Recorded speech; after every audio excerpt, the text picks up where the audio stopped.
Oke, di video kali ini saya ingin memberikan preview match untuk 3 pertandingan. Di hari Kamis besok ada Arema FC bertemu dengan Persis Solo, lalu di hari Jumat ada PSM Makassar ya bertemu dengan PSS Sleman, dilanjutkan Persib Bandung bertemu dengan Malut United. Kita mulai dulu dari Arema FC bertemu dengan Persis Solo. Di pertandingan besok kalau kita lihat dari jarak poin, Arema FC masih unggul dari Persis Solo. Dan kalau berdasarkan dari perform, sebetulnya Arema FC ini sudah cukup konsisten kalau kita rata-rata dari 5 pertandingan. Karena kemarin baru saja kalah, sisanya Arema FC masih bisa memperoleh 3 poin. Sedangkan untuk Persis Solo yang baru saja mendatangkan pelatih baru, ya ini saya bilang ini tim masih dalam proses adaptasi ya antara pelatih dengan skema permainan Persis Solo sebelum Coach Mila ya dikeluarkan. Jadi kalau boleh disimpulkan bahwa Persis Solo yang masih berproses, sedangkan Arema FC saya bilang masih cukup bagus. Karena kemarin kalah lawan Persebaya juga saya sudah bilang bahwa Arema FC cara permainannya tetap konsisten. Nah ini besok akan bertemu di kandang di Stadion Blitar ya, atau Arema FC sebagai tuan rumah. Artinya untuk Arema FC bisa melanjutkan konsistensinya lagi, karena di pertandingan sebelum ini atau 3 pertandingan secara berturut-turut ya, saya nonton Arema sebetulnya nggak terlalu banyak persoalan. Sektor tengah, sektor depan cukup bagus. Dalberto Willian sudah mulai padu ya. Lalu Dedik ya, banyak sekali yang mengkritik Dedik, itu is okay karena memang seorang pemain harus membutuhkan kritik ya, tapi kritiknya yang positif. Dedik sebetulnya salah satu pemain yang juga cukup penting ya, karena berapa kali Dedik ini pemain yang ya kalau saya bilang berapa kali bisa hoki gitu loh dalam hal menciptakan gol. Jadi kalau dapat peluang emas, justru Dedik seringkali nggak bisa memanfaatkan itu menjadi sebuah gol. Tapi kalau proses bolanya susah, justru Dedik berapa kali bisa memanfaatkan proses yang susah menjadi gol. Jadi ini sebetulnya ada kelebihan dari seorang Dedik, walaupun secara penampilan memang saya bilang masih inkonsisten. Ya, jadi Dedik mungkin besok kita akan lihat apakah menjadi line up atau justru Loko Lingoy yang mungkin bisa dicoba dipasang dari awal, karena dalam beberapa pertandingan terakhir Corneli seringkali memasukkan Loko Lingoy kan di babak kedua ya. Jadi overall saya bilang lini depan dari Arema sudah cukup padu. Dalam beberapa pertandingan Arema juga selalu menciptakan gol. Lalu bagian gelandang bertahan ya tidak ada Arkan Fikri, tapi saya bilang Sultan juga bermain cukup bagus ya. Ini Sultan bertemu mantan timnya ya, Persis Solo. Jadi by the way Sultan saya bilang performnya juga cukup bagus ya, walaupun didatangkan di musim ini bersama Arema, langsung bisa beradaptasi. Paling tinggal di sektor belakang ya. Kalau kita lihat dari 5 pertandingan terakhir Arema masih cukup banyak kemasukan golnya. Ini juga bisa menjadi penghambat kalau menurut saya untuk Arema bisa lebih konsisten mendapatkan hasil positif. Karena sektor depan yang sudah bagus itu harus didukung oleh sektor belakang yang juga cukup kuat. Sedangkan untuk Arema FC dalam beberapa pertandingan terakhir ya masih seringkali melakukan blunder atau ya sektor belakang masih belum konsisten. Jadi di pertandingan besok menghadapi Persis Solo saya juga ingin lihat bagaimana sektor belakang dari Arema FC ketika Persis Solo melakukan penyerangan. Sedangkan untuk Persis Solo ini saya nggak terlalu banyak mengomentari karena semenjak Coach Mila hengkang ya, digantikan oleh pelatih yang sebelumnya sempat melatih timnas Malaysia ya, artinya Persis Solo ini sedang berproses. Jadi sebetulnya ini kelebihan ya untuk Arema FC karena posisi Persis Solo ini sedang berproses. Dari beberapa pertandingan terakhir ya, kemarin bermain dipegang oleh pelatih barunya, ya terlihatlah kalau pemain Persis Solo ini masih menentukan skemanya ini mau kemana, gameplaynya mau kemana. Lalu dari starting line up juga saya bilang pelatih barunya ya, ini masih belum memiliki siapa tandem-tandem yang tepat atau chemistry antar pemain ini siapa saja yang sudah terlihat terbentuk. Nah ini kan artinya Persis Solo memang sedang berproses. Jadi menurut saya harus ada kesabaran dulu dari Persis Solo. Saya nggak terlalu banyak mengomentari bagaimana gameplay Persis Solo akan seperti apa besok. Yang penting saya hanya ingin lihat peran dari CDB.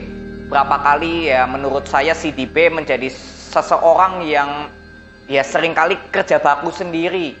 Yang saya takutkan ketika nanti Sultan atau mungkin pertahanan Arema bisa mematikan gerakan si CDB, ya Persis Solo seperti nggak ada penyerangan selain si Dibe gitu loh. Nah ini harus bisa diantisipasi oleh pelatih Persis Solo ya, jadi nggak terlalu mengandalkan penyerangan kepada si Dibe, biar nanti Persis Solo bisa lebih kombinasi untuk melakukan penyerangan ya. Jadi mungkin ini preview yang saya bisa berikan kepada kalian. Untuk Arema FC paling tinggal di sektor belakang, sektor tengah dan depan sudah cukup bagus.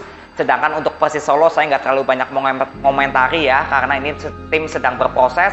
Paling tinggal peran si Dibe. Semoga kerjasama nggak hanya membangun serangan melewati si Dibe, itu aja paling yang saya ingin lihat ya. Jadi besok kita ketemu di video review antara Arema FC dengan Persis Solo. Lalu selanjutnya di hari Jumat ada PSM Makassar ya dengan PSS Sleman. PSM Makassar belum terkalahkan walaupun lebih banyak memperoleh hasil imbang, sedangkan untuk PSS Sleman ya penampilannya masih inkonsisten. Ya sebelum ini ya saya bilang PSM Makassar bermain cukup kolektif dalam pertandingan terakhir kemarin, juga bermain cukup bagus menghadapi Bali United. Bagaimana kombinasi serangan tetap terlihat walaupun Tetan tidak ada di tim PSM ya, karena sedang membela di AFF. Saya bilang kombinasi permainan PSM ini sudah mulai terlihat. Kiki Pratama, Rizky Eka ini bermain cukup bagus. Lalu ada Sakai, Ananda Rehan ataupun mungkin Akbar Tanjung di gelandang bertahan. Ini kombinasinya sudah mulai padu. Jadi yang saya harapkan besok menghadapi PSS Sleman, PSM Makassar tidak terburu-buru untuk bisa menciptakan gol atau peluang. Karena sebetulnya permainan PSM Makassar membutuhkan ritme permainan yang padu ya. Jadi nggak hanya asal melakukan penyerangan, tapi seperti nggak ada pengaturan tempo. Jadi semoga besok Halceta yang bisa diturunkan dari awal, ya seperti kemarin lawan Bali United lah. Itu permainan PSM Makassar cukup bagus ya. Jadi untuk PSM saya nggak terlalu banyak mengomentari, paling tinggal melihat kontribusi target man PSM, karena dalam beberapa pertandingan terakhir target man dari PSM Makassar seperti Halceta, Okello ataupun Aldirson memang belum bisa memberikan kontribusi gol. Jadi paling ini yang dibutuhkan untuk PSM Makassar adalah memiliki seorang target man yang haus akan gol ya. Jadi besok kita akan lihat siapakah target man yang akan diturunkan oleh Tavares menghadapi PSS Sleman. Semoga bisa memberikan kontribusi gol ataupun setidaknya assist ya. Besok kita akan lihat. Sedangkan untuk PSS Sleman tidak ada Hoki Caraka, masih ada pemain lainnya ya. Jadi sebetulnya nggak terlalu berpengaruh. Tapi kalau dibilang dari skema atau gameplay permainan PSS Sleman, saya melihat adanya perubahan permainan yang lebih cepat, tapi sebetulnya kombinasi serangan ini belum terlihat.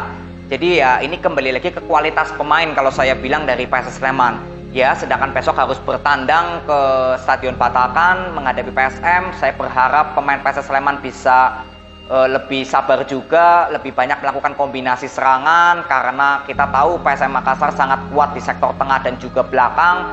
Dalam beberapa pertandingan terakhir juga PSM Makassar sangat bagus ya di sektor belakang. Jadi inilah yang menurut saya harus diperlukan untuk PSS Sleman, harus lebih banyak melakukan kreativitas serangan ataupun ya minimal bisa memainkan bola possession. Karena PSM Makassar ketika membangun serangan juga cukup cepat. Ya, jadi ini yang saya ingin lihat untuk PSS Sleman besok, gameplaynya akan seperti apa menghadapi PSM. Karena ya saya bilang PSM Makassar ini secara gameplay lebih kuat, lalu dari chemistry pemain juga kemarin lawan Bali United terlihat lebih matang. Nah ini jadi PSM Makassar tinggal lanjutkan konsistensi. Kalau untuk PSS Sleman ya gameplaynya harus bisa mengcounter ya strategi cepat dari Tavares. Paling ini ya untuk previewnya. Besok kita akan ketemu di video review untuk PSM Makassar dengan PSS Sleman ya. PSM Makassar tinggal di target man aja yang saya ingin lihat kontribusinya. Lalu next setelah itu jam 6:30 ya ada Persib Bandung menghadapi Malut United. Untuk Persib Bandung di pertandingan kemarin saya bilang ada rotasi yang dilakukan oleh Hodak, dan sektor tengah menjadi kunci permainan dari Persib, karena ketika Tirone masuk lalu mungkin ada Rahmat Irianto yang menjadi wingback kanan. Nah itu ternyata lebih terlihat berjalan. Jadi besok walaupun menghadapi Malut United yang sekarang posisinya masih di segmen papan tengah, lalu Persib juga bermain di kandang sendiri, saya berharap permainan di sektor tengah akan lebih berjalan lagi ya, terutama dari segi jarak. Karena di pertandingan sebelum ini Persib Bandung sempat kesulitan di pemain tengahnya. Ya, jadi untuk Persib Bandung saya hanya ingin lihat bagaimana sektor tengahnya Lalu starting line up dari Hodak akan seperti apa? Perform dari Mark Klok saya bilang memang sudah ada penurunan ya kalau dari segi pengamatan saya sendiri. Ya semoga ini bisa menjadi evaluasi juga untuk Hodak karena kan Mark Klok ini sebagai kapten Persib. Jadi ya saya berharap kontribusinya bisa lebih maksimal lagi karena berapa kali passing-passing Mark Klok atau mencari ruang kosong ya, terutama dari seorang box to box Mark Klok ini seringkali belum terlalu kelihatan gitu loh. Ya, posisi untuk menjemput bola, membantu serangan, itu Mark Klok masih belum terlihat di pertandingan kemarin aja. Jadi semoga besok menghadapi Maluku United, kontribusi dari pemain tengah seperti Mark Klok, Tirone, ya semoga ini bisa lebih matang lagi. Ya, jadi untuk Persib Bandung paling hanya di sektor tengah yang saya ingin lihat. Kalau sektor depan ada Beckham, Ciro, DTS ya yang sudah mulai bermain lagi. Ya ini saya kira sudah nggak ada masalah ya. Beckham juga bermain cukup bagus di pertandingan kemarin. Dan untuk sektor pertahanan, Rahmat Irianto yang digeser ke kanan untuk menggantikan Kakang karena dipanggil ke timnas ya bersama Sinteyong. Jadi ya perform Rahmat Irianto juga terlihat lebih maksimal ketika sektor tengah Persib Bandung lawan Bali United itu lebih hidup.